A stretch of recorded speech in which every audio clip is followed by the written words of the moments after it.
لا إله إلا الله لا إله إلا الله لا إله إلا الله لا إله إلا الله الحمد لله نحمده ونستعينه ونستغفره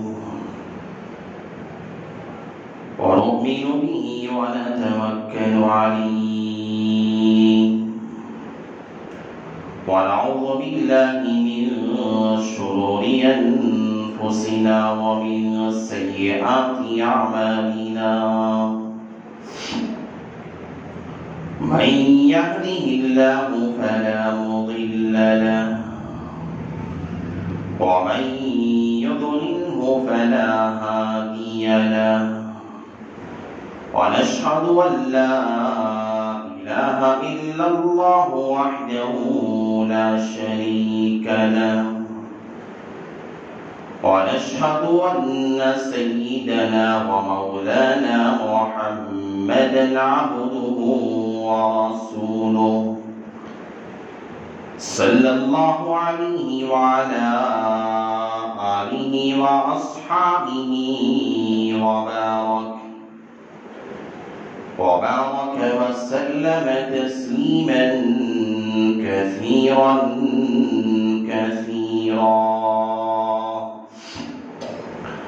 أما بعد فأعوذ بالله من الشيطان الرجيم بسم الله الرحمن الرحيم والمؤمنون والمؤمنات بعضهم أولياء بعض يأمرون بالمعروف وينهون عن المنكر عن أبي هريرة رضي الله تعالى أن النبي صلى الله عليه وسلم قال الدين النصيحة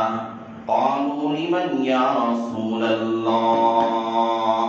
لله ولكتابه ولرسوله ولأئمة المسلمين وعامتهم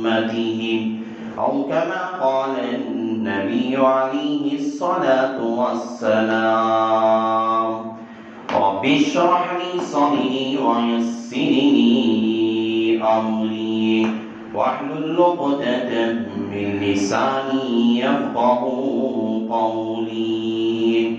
اللهم صل على سيدنا مولانا محمد في أول كلامنا اللهم صل على سيدنا مولانا محمد في أوسط كلامنا اللهم صل على سيدنا مولانا محمد في آخر كلامنا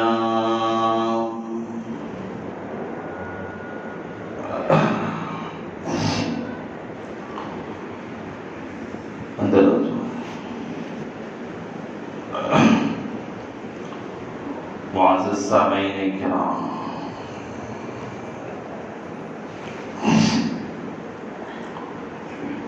اور میرے غیور مسلمان بھائیوں،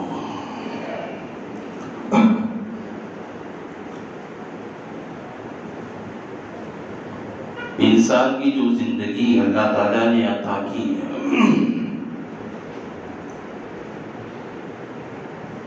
یہ زندگی مختلف مراحل سے گزرتی ہے۔ صبح سے لے کر شام تک انسان کی اسی زندگی میں مختلف مراحل آتی ہیں، مختلف مواقع آتے ہیں،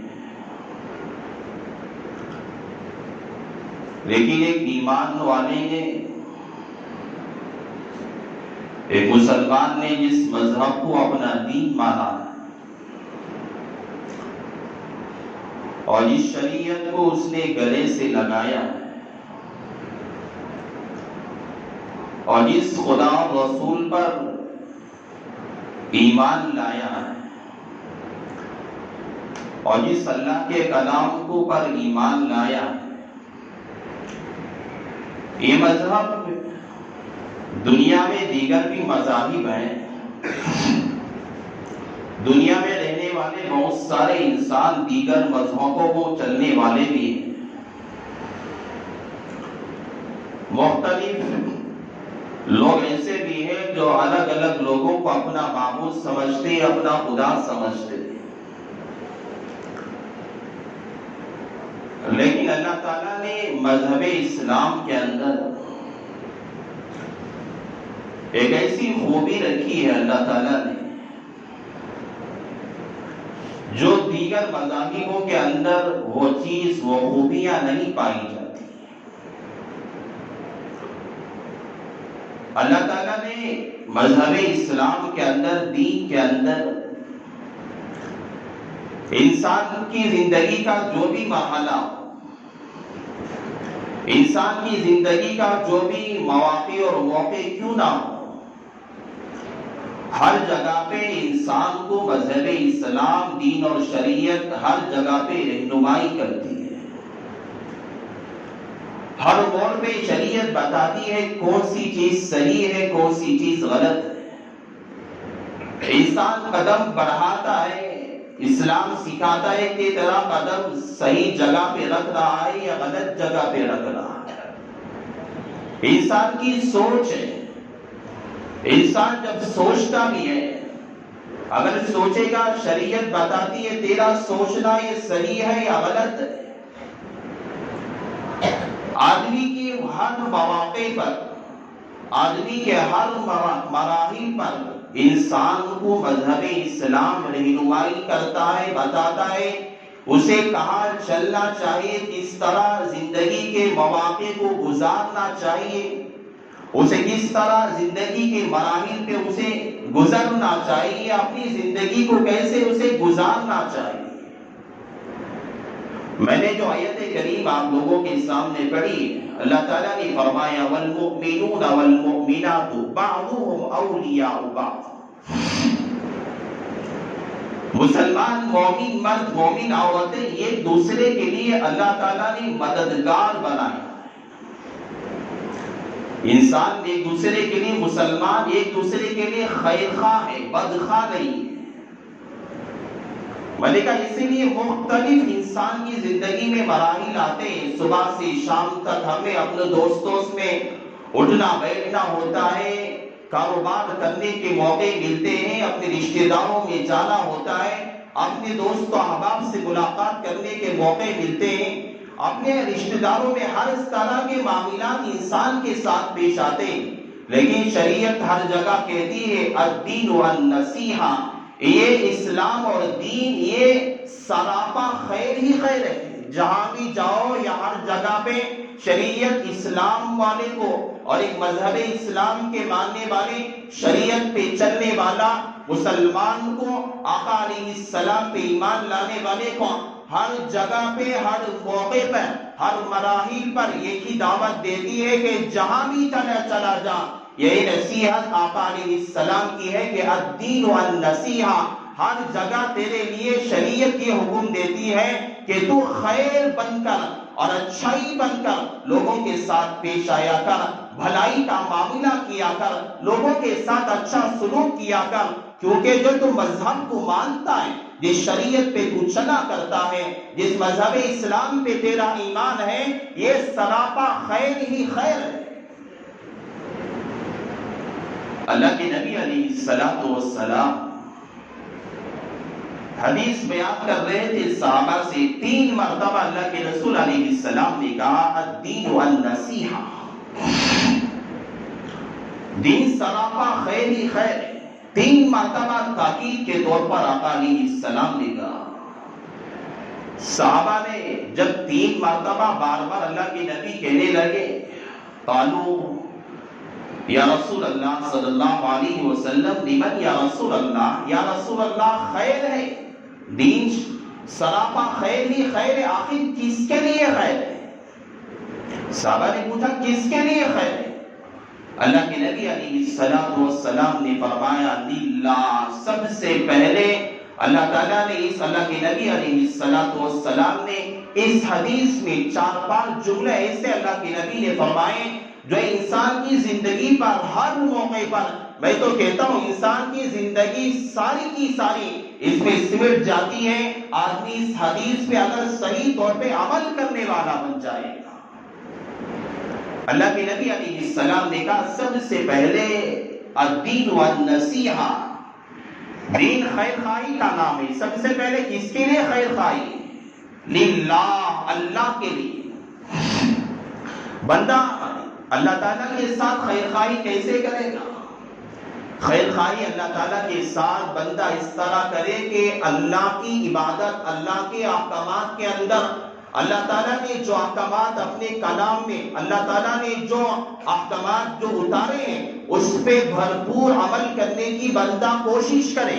جہاں تک ہو سکے اطاعت میں اپنی زندگی گزارے، اللہ کی بندگی میں انسان اپنی زندگی کو گزارے، اللہ تعالیٰ کو راضی کرنے والے اعمال کے اندر، اللہ کو خوش کرنے والے اعمال کے اندر، اللہ کو راضی کرنے والے نیک بندوں کے ساتھ، نیک بندوں کے ساتھ نیک سلوک کر کے اپنی زندگی کو گزارا کریں، اور اپنا خالق، اپنا مالک، اپنا معبود، اپنا پالنے والا، ہمیں کھلانے والا، اپنا رازق، ہر کچھ اللہ تعالیٰ کی ذات کو سمجھا کریں۔ اور بندے کے اندر یہ یقین ہونا چاہیے دنیا کے اندر کتنا بھی بڑا عہدے والا ہو جائے، دنیا کے اندر کتنی بھی بڑی طاقتیں دنیا میں آ جائیں، کتنی بھی بڑی سپر پاور طاقتیں دنیا میں وجود پذیر ہو جائیں، لیکن میری رب کی جو طاقت ہے، میری خدا کی جو طاقت ہے، میرا رب کی جو قدرت ہے، اس قدرت کے سامنے دنیا کی کوئی طاقت کچھ بگاڑ نہیں سکتے۔ بندے کا یہ یقین اور یہ عہد اور بندے کے اندر یہ اعتماد ہونا چاہیے، میرا ایمان بس اللہ کی ذات پہ ہے، چاہے آج میں بھوکا ہوں، چاہے آج میں کھا رہا ہوں، چاہے آج میں خوشی کی حالت میں ہوں، چاہے آج میں رنج کی حالت میں ہوں، چاہے آج میں بیماری کی حالت میں ہوں، چاہے آج میں پریشانی کی حالت میں ہوں، مجھے تکلیف دینے والا، رنج دینے والا، مصیبتیں دینے والا، بیماریاں پہنچانے والا، ہر طرح کے حالات مجھے لانے والا بس میرا رب ہے، میرا خالق ہے، مجھے روزی پہنچانے والا بس میرا رب ہے۔ اس طرح بندے کو اپنے رب پر ایمان لانا چاہیے، اعتماد کرنا چاہیے، اور خدا کی ذات پر اس طرح ایمان اور اعتماد لاتے ہوئے بندے کو خدا کے احکامات پر بغیر کسی چون چلا کے، بغیر کسی اعتراض و اشکالات کیے کہ بندے کو خدا کے ہر حکم پر آنکھ بند کر کے عمل کرنا چاہیے۔ یہ اصل میں اللہ تعالیٰ کے ساتھ خیر خواہی کا معاملہ ہے۔ بندہ ہے، اللہ کا حکم ہے نماز کا ادا کرنا، نماز کی پابندی کرے گا، رمضان آتا ہے، رمضان میں روزوں کی پابندی کرے گا، زکوٰۃ کا مسئلہ ہے، نصاب والا ہے، زکوٰۃ ادا کرے گا، صدقات کا مسئلہ ہے، صدقات ادا کرے گا، لوگوں کے ساتھ اچھا سلوک کرے گا، جو اللہ تعالیٰ نے احکامات نازل فرمائے ان احکامات کی پابندی کرے گا، اطاعت میں اور اللہ تعالیٰ کی خوشنودی میں اپنی زندگی کو بسر کرے گا، یہ بندہ اللہ تعالیٰ کے ساتھ الدین والنصیحہ، یہ دین جو سراپا خیر ہی خیر ہے، سراپا بھلائی ہی بھلائی ہے، یہ بندہ اپنے خالق کے ساتھ یہ خیر خواہی کا سلوک کرنے والا ہے۔ اور جو اللہ تعالیٰ کے ساتھ خیر خواہی کا ایک دوسرا مطلب یہ بھی ہے، جہاں بندہ اطاعت کرتا ہے، جہاں بندہ اللہ کے احکامات کو مانا کرتا ہے، جہاں اللہ کی فرما برداری بندہ کرتا ہے، وہاں ان نواہی سے بھی بچنا چاہیے اور حرام چیزوں سے بھی بچنا چاہیے۔ جہاں اللہ تبارک و تعالیٰ نے جن چیزوں کو منع کیا ہے، حرام کہا ہے، ناجائز کہا ہے، ان چیزوں سے بھی بندے کو بچنا چاہیے۔ حرام ہے، اللہ کا حکم ہے، اللہ نے کسی چیز کو حرام کر دیا، بندہ اسے کہے میرے خدا نے اس چیز کو حرام کہا، ناجائز کہا ہے، اللہ تعالیٰ کے نزدیک یہ چیز پسندیدہ نہیں ہے، حرام کاموں سے بچتا رہے گا، ناجائز کاموں سے بچتا رہے گا، ناجائز کاموں سے دور رہتا جائے گا، کہ ماحول اس زمانے کا اس وقت کا ایسا ماحول ہے، ہر جگہ پہ اصلاحی پروگرام چل رہے ہیں، اصلاحی معاشرے پہ علماء جا کے بیانات کر رہے ہیں۔ وجہ کیا ہے؟ دن بہ دن یہ معاشرہ بگڑتا جا رہا ہے، دن بہ دن معاشرے کے اندر بگاڑ پیدا ہوتا جا رہا ہے۔ ارے بچہ تو بچہ کہاں، نوجوان بوڑھوں کے اندر، عورتوں کے اندر فحاشیت اس طرح جنم لے رہی ہے، اس طرح جنم لے رہی ہے، پتہ نہیں چل رہا کہ بچے والے، بوڑھے، عورتیں، نوجوان، اس میں کوئی مستثنا نہیں ہے۔ اس فحاشی کے اندر، برائیوں کے اندر، ناجائز اموروں کے اندر، ناجائز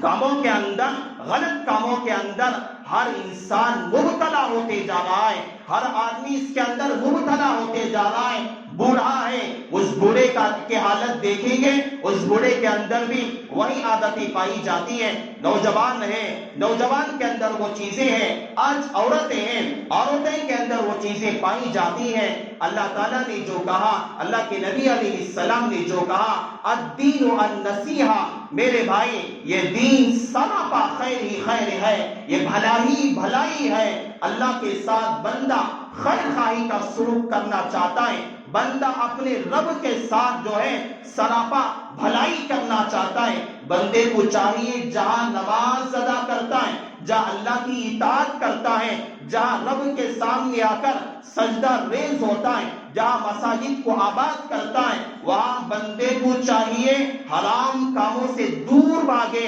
ناجائز کاموں سے دور بھاگے۔ اللہ نے جن کو منع کیا ہے ان سے دور بھاگتا رہے، بچتا رہے۔ جب کہا جائے گا کہ اس بندے نے اپنے خدا کے ساتھ خیر خواہی کا معاملہ کیا ہے۔ اللہ کے نبی نے کہا اللہ بندے کا دوسری پہلا عمل جو ہے یہ خیر خواہی اپنے رب کے ساتھ ہے۔ دوسرا ولی کتاب، اللہ تعالیٰ کی کتاب کے ساتھ خیر خواہی۔ اللہ کی کتاب کے ساتھ کیسے خیر خواہی؟ اللہ کے نبی علیہ السلام فرماتے ہیں بندے کو چاہیے جو اللہ نے جو کتاب، اللہ نے اپنا قرآن پاک کلام اللہ نے جو نازل کیا ہے، جو آج ہمارے سامنے ہے، اس کا بھرپور حق ادا کرے۔ یہ بس کسی میت پہ پڑھنے کے لیے نہیں ہے، کسی چہلم پر، کسی برسی پر اور کسی میت کے لیے ایصال ثواب کرنے کے لیے، بس قرآن خوانی کے لیے اللہ کا کلام نازل نہیں ہوا ہے، بلکہ اللہ تعالیٰ کا کلام اس لیے نازل ہوا ہے بندہ اسے پڑھے، سمجھے، اپنی زندگی کو سنوارنے کی کوشش کرے اور اس میں اعتراضات، اس میں اشکالات نہ کرے۔ بندہ جو اللہ تعالیٰ نے احکامات نازل کیے ہیں، بندہ یہاں پہ بہت سارے لوگ، میں تو کہتا ہوں بہت سارے لوگ ایسے ہیں حدیث پڑھنے کی کوشش کرتے ہیں، حدیث پڑھنا سیکھنے کی کوشش کرتے ہیں، اردو پڑھنے کی کوشش کرتے ہیں، اردو پڑھنا آ جائے، آدمی فضائل اعمال پڑھنے کی کوشش کرتا ہے۔ میرے بھائی بندے بہت سارے ایسے ہیں قرآن پڑھنے کی کوشش نہیں کرتے، قرآن سیکھنے کی کوشش نہیں کرتے، حالانکہ اللہ تعالیٰ نے قرآن سیکھنے کا جس طرح حدیث کا ہمارے لیے حدیث سیکھنا جس طرح ضروری ہے، حدیث پڑھنا اس طرح ضروری ہے، اس سے بھی زیادہ اللہ تعالیٰ کا کلام پڑھنا اور سیکھنا اور سمجھنا یہ بے حد ضروری ہوتا ہے۔ حالانکہ لوگ اس بات کو نہیں سمجھتے۔ میرے بھائی جو بندہ اس کوشش کے اندر ہے کہ وہ حدیث پڑھنا سیکھنا چاہتا ہے، اسی کوشش میں لگا ہوا ہے، اردو پڑھ کے حدیث کا مطلب سمجھنا چاہتا ہے، تو اس کے لیے چاہیے جس طرح وہ حدیث سمجھنے کی کوشش کرتا ہے، یہ حدیث پڑھنے کی کوشش میں لگا ہوا ہے، سیکھنے کی کوشش میں لگا ہوا ہے، اس بندے کو چاہیے، میری اس کے لیے رائے یہ بھی ہے وہ قرآن بھی پڑھنے کی کوشش کرے، قرآن بھی سیکھنے کی کوشش کرے۔ اللہ تعالیٰ نے اس کلام کو اسی لیے بھیجا، اسی لیے نازل فرمایا کہ بندے اسے پڑھے، اسے سمجھے، اپنی زندگی کے ہر موقع پر یہ کلام رہنمائی کرے گا، بچاتا رہے گا۔ اور جہاں اللہ تعالیٰ کا یہ کلام خیر خواہی بندے کو، اس وقت بندہ خیر خواہی کرنے والا بنے گا جب اس پر عمل کرے گا، پڑھے گا، دوسروں کو سکھائے گا، وہاں علماء نے لکھا کہ وہی کتابی ہی، جس طرح قرآن کے پڑھنے سے قرآن پہ عمل کرنے والا جس طرح اس وقت کہا جائے گا کہ یہ اللہ کے کلام کے ساتھ بھلائی خیر خواہی کا سلوک کرنے والا ہے، وہاں اللہ کے کلام کو محفوظ کرنے والے، اپنے سینے کے اندر اسے محفوظ رکھنے والے اور اسے جاننے والے، اسے سمجھنے والے اور اس کے علوم کو اپنے سینے میں جمع کرنے والے، جسے دنیا حضرات علماء کی جماعت کہتی ہے، یہ حدیث کے اندر یہ بات لکھی ہوئی ہے، علماء کہتے ہیں جس طرح اللہ کی کتاب کے ساتھ پڑھ کے اس پر عمل کر کے اسے سمجھ کر اسے سیکھ کر جس طرح اس کے ساتھ بھلائی کا سلوک کیا جاتا ہے، وہاں پر اس کتاب کو سمجھنے والے، جاننے والے، اس کتاب کو اپنے سینوں میں محفوظ کرنے والی جو جماعت ہے، بندوں کو چاہیے کہ ان لوگوں کے ساتھ بھی خیر خواہی کا معاملہ کرے۔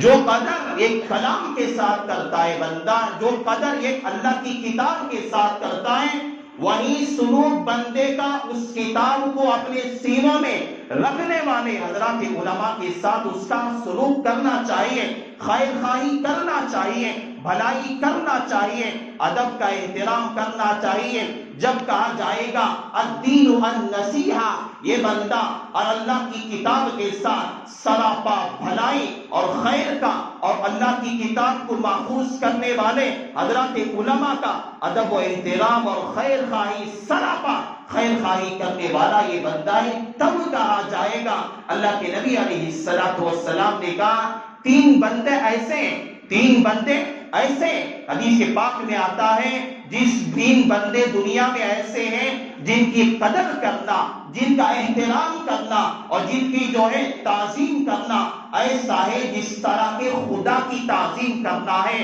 دنیا میں تین بندے ایسے ہیں جس کا احترام کرنا ایسا ہے جس طرح کے خدا کا احترام کرنا ہے، جس کا اعزاز کرنا ایسا ہے جس طرح خدا کا اعزاز کرنا ہے۔ اللہ کے نبی نے کہا سب سے پہلا بوڑھا انسان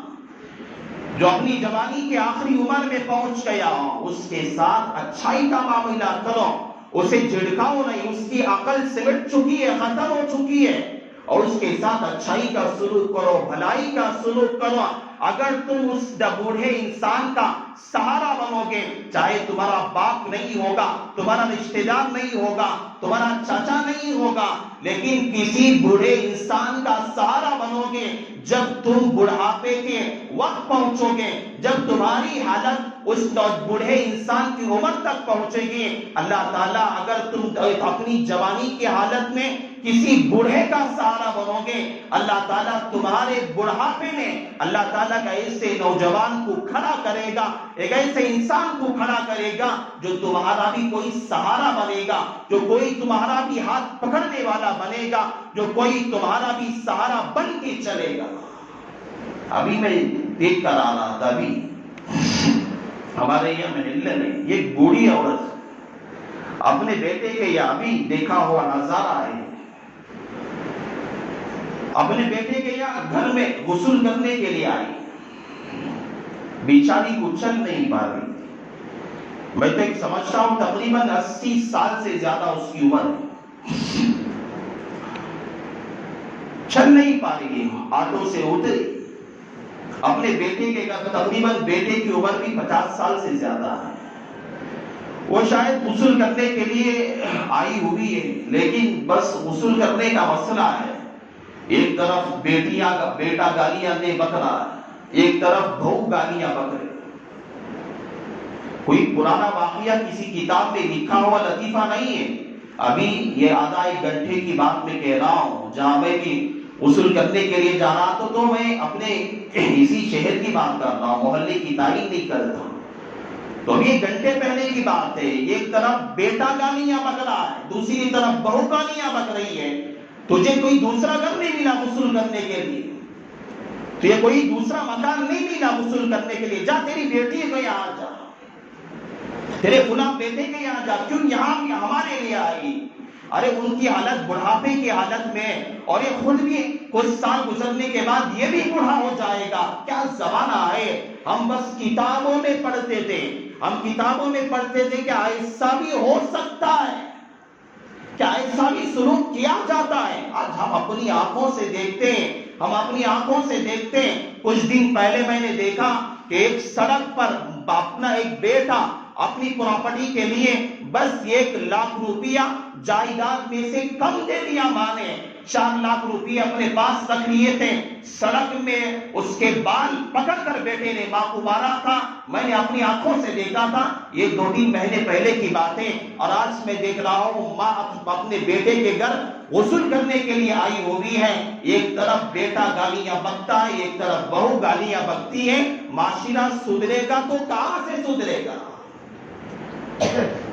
بڑھاپے کی حالت میں باپ ہو، کوئی بھی ہو جائے اپنا رشتہ دار، اگر اس بوڑھے باپ کا، اس بوڑھی ماں کا سہارا بنو گے، خدا کی قسم تمہاری بھی بڑھاپے کی حالت میں اللہ ایسے نوجوان کو کھڑا کرے گا۔ حدیث کی بات ہے کہ تمہارا کندھا پکڑ کر وہ چلے گا، تمہارا کوئی سہارا بنے گا۔ اگر آج تم کرو گے کوئی ایسا، اللہ تعالیٰ تمہاری اولادوں میں، تمہاری نسلوں میں اللہ تعالیٰ ایسے لوگوں کو پیدا کرے گا، ایسے ظالم اور جابر کو اللہ پیدا کرے گا، تو جو تم اپنے ماں باپ کے ساتھ سلوک کرتے ہو اس سے بھی زیادہ خطرناک تمہارے ساتھ سلوک کیا جائے گا۔ ایک تو عذاب دنیا کے اندر، اور آخرت کے اندر بھی اللہ تعالیٰ کے یہاں عذاب دیا جائے گا، پکڑ کی جائے گی۔ ایک بات میں نہیں کہی، ایک بوڑھا انسان،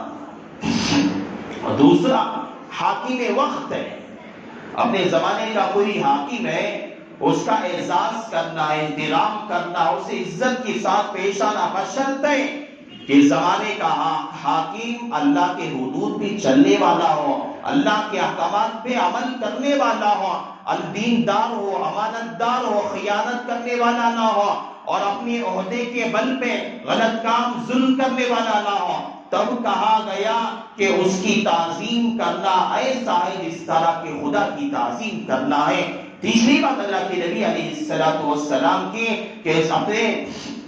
زمانے کے علماء کا اکرام اور احترام کرنا ایسا ہے کہ جس طرح اللہ کا اعزاز کرنا، احترام کرنا ہے۔ یہ 3 لوگ ایسے ہیں جن کا اعزاز اور احترام کرنا، جن کے سامنے ادب سے پیش آنا، جن کے سامنے اخلاق سے پیش آنا ایسا ہے گویا بندہ اپنے رب کا احترام کر رہا ہے، اپنے خدا کا احترام کر رہا ہے، اپنے رب کے ساتھ احترام سے پیش آ رہا ہے۔ اگر ان 3 چیزوں کے اندر اپنے کوئی کسی بوڑھے باپ کے ساتھ بدسلوکی کیا، اگر کسی جو ہے اپنے زمانے کے شریعت کے پابند، شریعت پہ چلنے والا، جو اللہ کے حدود پہ قائم رہنے والا کسی حاکم کے ساتھ اس نے جو ہے غلط سلوک کیا، اور تیسرا اس نے کسی عالم کے ساتھ بدسلوکی کیے، تو بندہ ایسا ہے گویا کہ اس نے خدا کی توہین کر دی، خدا کی بے احترامی کر دی۔ ایک بات میں بول کر جب وقت بات آ گئی، ایک بات بول کر میں اپنی بات ختم کر دیتا ہوں۔